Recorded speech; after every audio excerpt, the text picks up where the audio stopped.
There we go. Now we have technical. All right. So today we are on the third big rock of balancing your hormones in peri and menopause. So a lot of times, in perimenopause, right, we start to get the brain fog, we get hot flashes, we gain weight just really unexpectedly, really fast, and all around the middle, right? And a lot of times we think, okay, the answer is medication, or the answer is this extensive diet, or this crazy exercise program, or whatever it is that you have had success with in the past, or somebody else is having success with. Maybe it's a program, maybe it's a pill, maybe it's, I don't know, whatever. Lots of things. I'm here to tell you, sure, those things can work, and probably not like they did in the past. They might be hit or miss.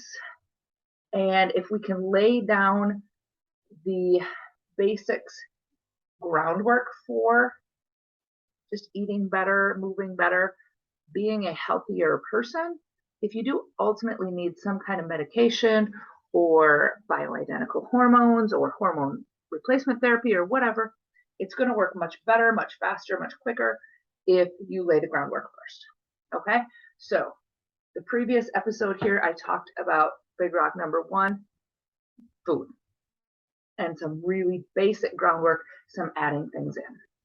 Now, today we are going to talk about big rock number two, and just a, side note, these rocks are in no particular order, because if they were in the order of my preference, the order of what actually works the best, the quickest, big rock number three would actually be the biggest rock of them all. As far as exercise goes, my first hormone boot camp dealt exclusively with the exercise of peri and menopause. And the women that were in that program lost a ton of inches. So if you are like, I've been dieting all my life, I don't want to diet. Cool. You don't have to. If you get into the exercise and get it really nailed down, you'll have some great results. It's totally possible in 8 to 10 weeks to have some really good results. Nothing worth having is going to happen overnight, right? Okay. So I just want you to know, if you are an exerciser, if you've been an exerciser for life, and all of a sudden the things that you were doing are no longer working, maybe it's time to switch some things up. Okay?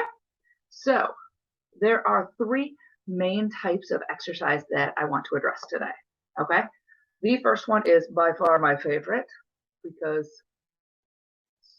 I love lifting. I love lifting heavy things. I love seeing Beast Girl come out, right?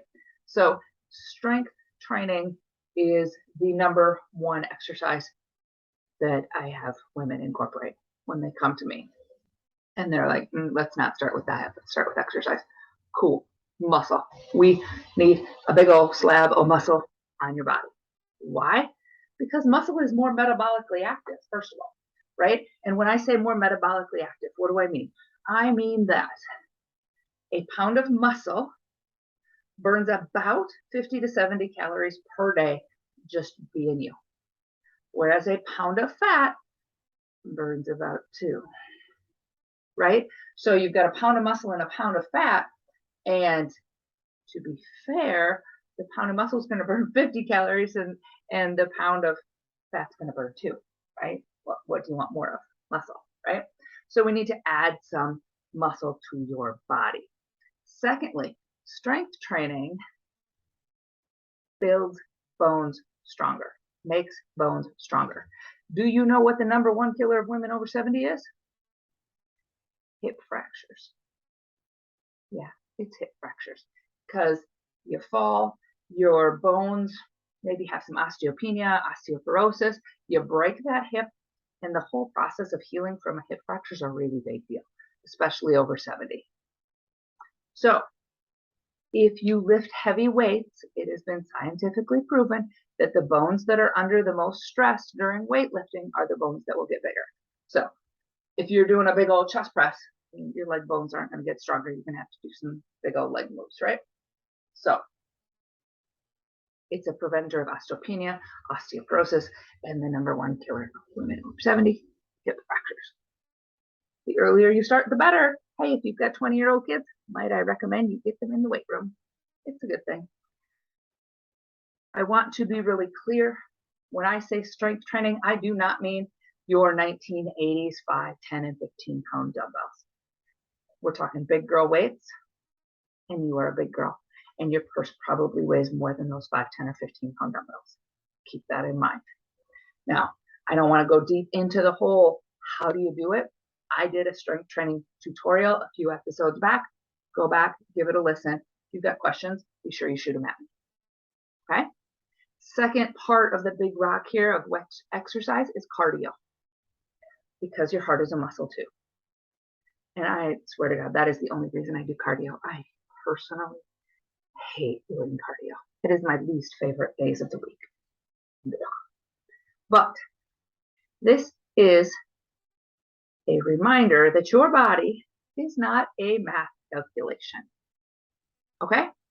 It's not a calories in, calories out kind of thing. It's not a huff and puff speed walk when I'm talking about cardio. Again, 1980s are so 40 years ago. 40, maybe 30 if you're talking late 80s, whatever, right? This is old stuff. I am talking about hormonally helpful cardio. Okay? All out, balls to the walls, less than 30 minutes. Maybe only twice a week. Whatever, right? Again, I did a tutorial on the cardio, so I'm not going to go into the how-to so much.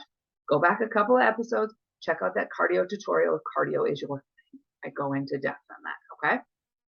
The third part of the big rock of exercise is the stroll. That's not the 1950s style. Yeah, I YouTube that.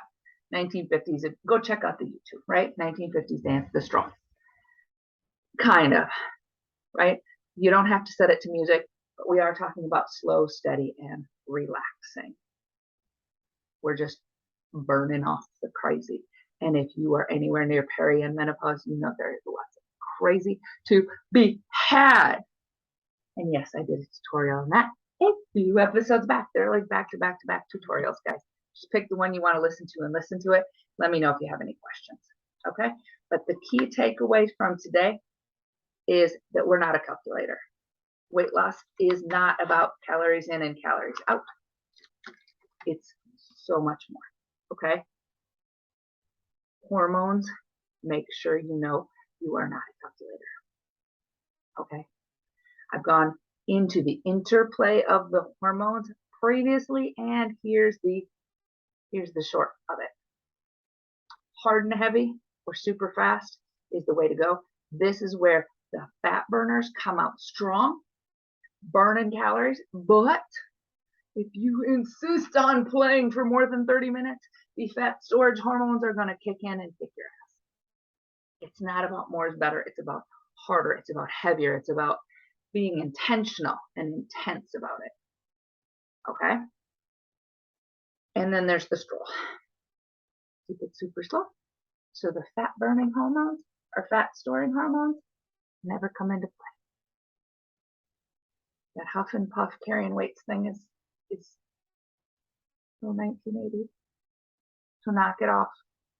Knock it off. This is the 2022s. Okay? Now, for big rock number 3, check back in, because as I alluded to or flat out said earlier, it's actually the biggest deal of all the rocks. Like, it's the big boulder rock. It's the huge one. It's the rock you need to know. But so many people, we grew up in a diet culture, exercise and diet. So I start with that so you know that those are big deals, but the biggest deal is coming up next. So check back in later. Have a good one.